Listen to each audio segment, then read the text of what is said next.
बिस्मिल्लाहिर्रहमानिर्रहीम रब्बी ज़िदनी इल्मा रब्बी ज़िदनी इल्मा रब्बी ज़िदनी इल्मा। अस्सलाम वालेकुम। यहाँ पर आज इस क्लास के अंदर हम चंद ऐसे पैसिव वॉइस का हम बात करते हैं जो अपेरेंटली इसके जो एक्टिव वॉइस होते हैं वो लगते हैं कि वो नहीं चेंज होते, लेकिन फिर इसके जो हम थोड़े से वो देखें और फिर हम स्टडी थोड़ा सा आगे हम करें इसके ऊपर तो पता चलता है कि हाँ इन सेंटेंसेस का पैसिव वॉइस है। सबसे पहले मैं एक सेंटेंस लिखता हूँ यहाँ पर, वो हमारे पास है कि he wants to catch the ball. He wants to catch the ball. थोड़ा चीज़ों को अंडरस्टैंड करें। ये हमारे पास पहला नंबर सेंटेंस है, he wants to catch the ball. ये सेंटेंस नंबर 1 है हमारे पास, ठीक है।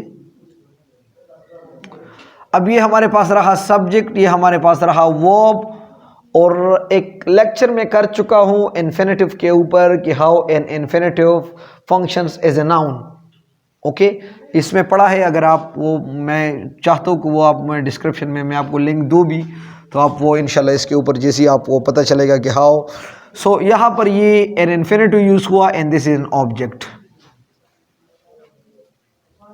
Okay, and this is an another object as we have studied direct object and indirect object. Okay, so यहाँ पर to catch is an object.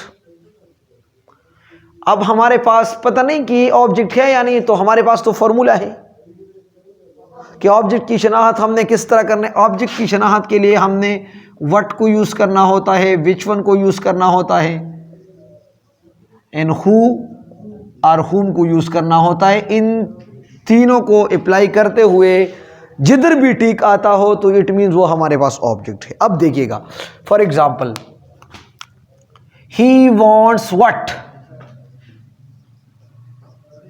वो क्या चाहता है, ही वॉन्ट्स व्हाट, वो जी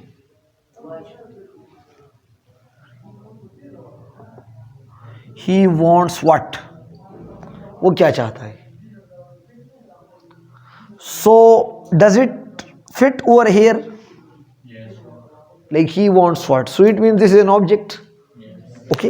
Now, so I will. This is present simple tense. I will have to bring as like for example, to catch is wanted by him and the ball.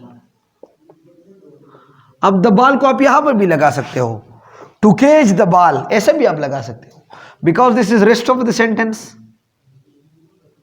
Okay, आप यहां to catch the ball is wanted by him. Another sentence I would like to just for example, एक दूसरा मिसाल मैं देता हूं आपको। I want, या for example I need to take tea. I need to take tea. तो अब ये हमारे पास सब्जेक्ट रहा, ये हमारे पास वर्ब रहा, और ये हमारे पास ऑब्जेक्ट रहा। This is an object complement, you में से this is an object complement, you में से, और यू में से an object. Sorry, it is mostly refers as an object. You should not keep it in mind that this is an object complement. Okay, so another object. Okay, अब देखिएगा यहाँ पर मैं ऐसा इसको चेंज करता हूँ। फॉर्मूला मैं आपको डायरेक्टली बता दिया कि इन्फिनिटिव आपने शुरू में लगाना होते। टू टेक आप टी भी लगा सकते हो यहाँ direct. To take tea is needed by me. This is a quite amazing concept. Okay, so whenever we have an infinitive, if someone asks you like whenever we have an infinitive in a sentence, so can we make the passive of this? So you may say, does the infinitive work as a noun?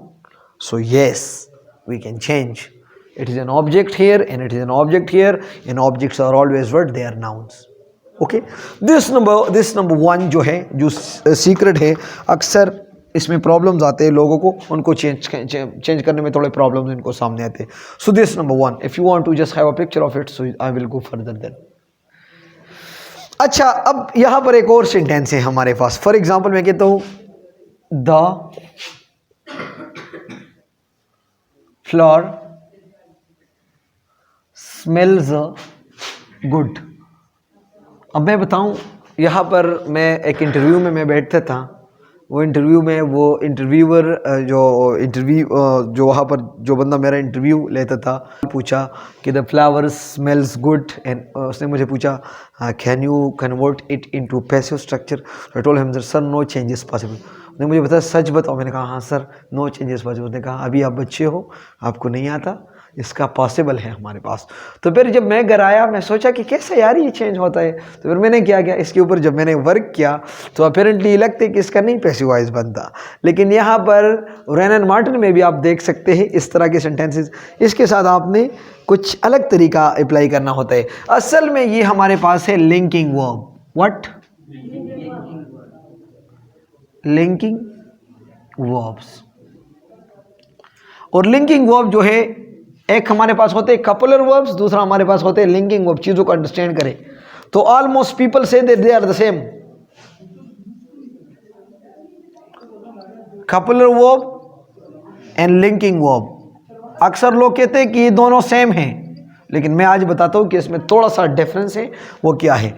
Coupler verb जो है वो हमारे पास है ये is, am, are, was and were. Okay. और linking verb अगर आप देखें तो न्यू इंटरकॉम का जो फर्स्ट बुक है वो, उसमें हम वो सीख चुके हैं कि ये हमारे पास है टेस्ट, लुक एंड स्मेल। ये हमारे पास क्या है? लिंकिंग वर्ब है। जब भी सेंटेंस के अंदर आपको लिंकिंग वर्ब मिले तो आपने इस तरह इसको चेंज करना है। देखिएगा, आपने इस तरह द फ्लावर स्मेल्स गुड, तो आपने इस तरह इसको चेंज करना है। अब देखिएगा, यहां से शुरू करना है ऐसा, द फ्लावर इज गुड। यहां आपने इज लगाया, कपलर वर्ब आपने लगाया, फिर आपने ये वाला वर्ड गुड लगाया, और यहां एक्स्ट्रा आपने लगाया when it is smelt. The flower is good when it is smelt. For example, एक और एग्जाम्पल मैं लगाता हूं कि द राइस टेस्ट्स गुड, या फॉर एग्जाम्पल डिलीशियस। तो देखिएगा, the rice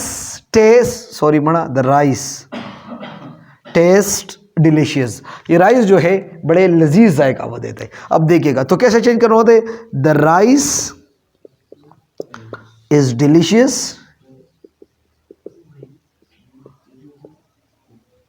when it is tested. जब इसको आप टेस्ट करें तो चावल बड़े डिलीशियस है। समझाते या नहीं? तो ये हमारे पास एक दूसरा जो कॉन्सेप्ट है, जो अक्सर औकात लोग कहते हैं कि नहीं ये नहीं चेंज होते, तो चेंज होते हैं, लेकिन इसके अंदर थोड़ा अमेंडमेंट करना पड़ता है। ठीक है। और मैं आपको बताऊं, ये एक्सेप्टेड भी है।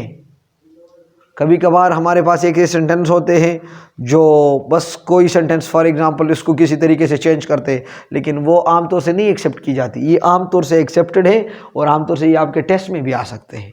ठीक है बेटा। अब देखिएगा, एक सेंटेंस है हमारे पास, for example, it is time to take tea. It's time to take tea. कोई आपसे पूछे कि इसको हम चेंज कर सकते हैं पैसिव में, तो आपने बोलना है हाँ यार ये तो नहीं चेंज होते, लेकिन थोड़ा सा जब इसके ऊपर आप स्टडी करें, थोड़ा आगे बढ़े, तो आपको पता चलेगा, या ये लेक्चर देखे तो आपको पता चलेगा। अब देखिएगा इसको इस तरह, it is time for the tea. ये चाय के लिए टाइम है। अब चाय to be taken, it's time for the tea to be taken, it's time. अब इसका स्ट्रक्चर को थोड़ा आप देखिएगा, ये हमारे पास रहा सब्जेक्ट, ये हमारे पास रहा वर्ब, ये हमारे पास रहा ऑब्जेक्ट, और ये हमारे पास रेस्ट ऑफ द सेंटेंस रहा। ठीक है ना, यानी ये इन्फिनेटिव रहा और ये आपको कोई ऑब्जेक्ट भी ले सकते हैं या इन्फिनेटिव कंप्लीट। अब देखिएगा इट्स टाइम, तो इट्स टाइम अपनी जगह पे आ गया। फॉर हमने एडिशनल लगाया, इजाफी हमने लगाया फॉर, और टी अपनी जगह पर आ गया, फॉर द टी और फॉर टी। सो टू के बाद फिर हम बी का इजाफा करते हैं यहां, टू बी एंड टेकन। एक और ऐसे एग्जांपल है, for example it's time to learn English with sir Hilal. यार जेलस होते हैं मुझे, ठीक है। बड़ा दाब बिलाल का माँ बस बाज खलक यार रुआन लबिया गोरी, बाज लोगों को अच्छा नहीं लगता, ठीक है। It's time to learn English with sir Bilal. बड़ा यार ये क्या मैं कर दूं, चलो अब देखिएगा तो ये कैसा, अब कैसा, इट्स टाइम या it is time for English to be learned with sir Bilal. यार क्या करूं यार, सर सिलाल लगा, वो भी मेरा भाई है, कोई बात नहीं, बिलाल भी मेरा भांजा है, तो कोई खास बात नहीं, ठीक है। It's okay okay. And one and the last जो वेरी इंपॉर्टेंट स्ट्रक्चर है, जो अक्सर लोग ये दावा करते हैं कि ये नहीं चेंज होते, तो या वो गलत अक्सर वो चेंज करते हैं, तो इंशाल्लाह आज वो भी क्लियर हो जाएगा। देखिएगा कभी कभार हम ऐसे सेंटेंस लिखते हैं, please open the door.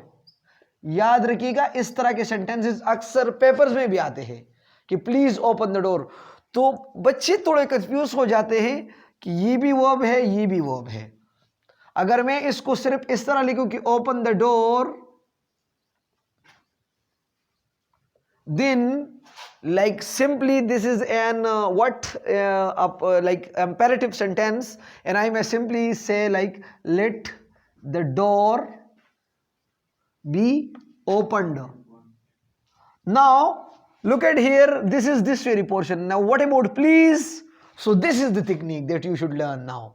Like how please open the door, so you should not start this sentence with let, because there is please. So now you will have to start it as like you are requested. Yes, sir. You are requested to open the door. You are requested to open the door. राज ये है जब please वो imperative sentence के शुरू में आता है please, तो आपने इसको लेट से नहीं शुरू करना, यू आर रिक्वेस्टेड से शुरू करना है। फिर मैं बताता हूं, जब ऐसा स्ट्रक्चर जिसमें इम्पेरेटिव या कमांड सेंटेंस हो और प्लीज से शुरू होता हो, इस तरह के सेंटेंस को इम्पेरेटिव सेंटेंस हैं, लेकिन इसको आपने लेट से नहीं स्टार्ट करना, बल्कि आपने यू आर रिक्वेस्टेड से स्टार्ट करना है। एक और एग्जांपल देता हूं, फिर मैं वाइंड अप करता हूं। देखिएगा, प्लीज